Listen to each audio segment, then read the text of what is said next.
Bakit ka nandito? Inaantay ko yung paglabas mo. Ano ka ba? Dapat tinawagan mo na lang ako o kaya tinext mo ako para lumabas na lang ako, di ba? Tsaka bakit ganyan itsura mo? Haligo ka na ba? Alam mo, Joey, sabi ko sa sarili ko kahit kailan di na kita kakausapin. Kasi naisip ko, kay William ka na masaya. Pero hindi ko kaya eh. Kaya ito ako, nag-aabang. Chris.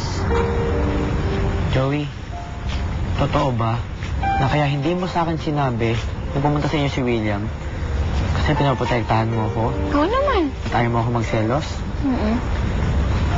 At totoo rin ba na hindi mo siya pinansin? Oo. Okay na yon. Pati na tayo Ayoko kasi nag-aaway tayo eh. Alam mo yun, hindi ako makakain. Hindi ako makatulog. Miski pagligo nga, hindi ko kayang gawin. Baka balang araw, magising na lang ako, palaboy na ako. Ayoko yata magkaroon ng palaboy ng boyfriend mo. Saka, Chris, ano kasi,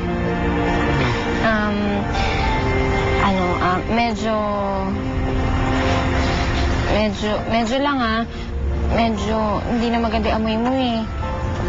Baka gusto mo maligo muna. Kundi lang kita love eh.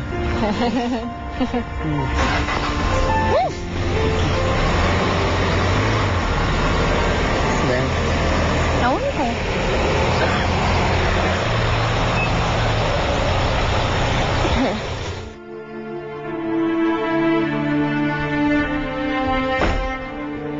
Joey, para sa'yo to. Kausapin mo naman ako. Wala na tayong dapat pag-usapan pa. Joey, mahal talaga kita.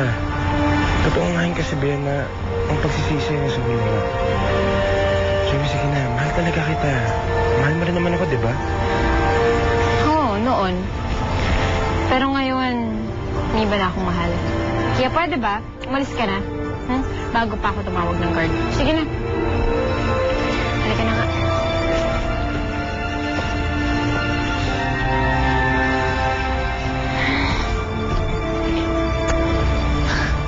Para saan naman yan? wala lang, masaya lang ako. Talagang mahal mo ako, no? Oo naman. Ikaw lang naman dyan yung nagdududa eh. Eh, doon lang naman sa mistisong halimaw na yun ako nagsiselos eh. Pero ngayon, hindi na ako magsiselos. Kasi kahit ligawan ka niya, hindi mo pa rin siya sasagutin dahil walang love mo. Diba? Masyado ka namang confident. Bakit? Hindi ba akong pipiliin mo? Siyempre, ikaw. Oh, kiss. Aha.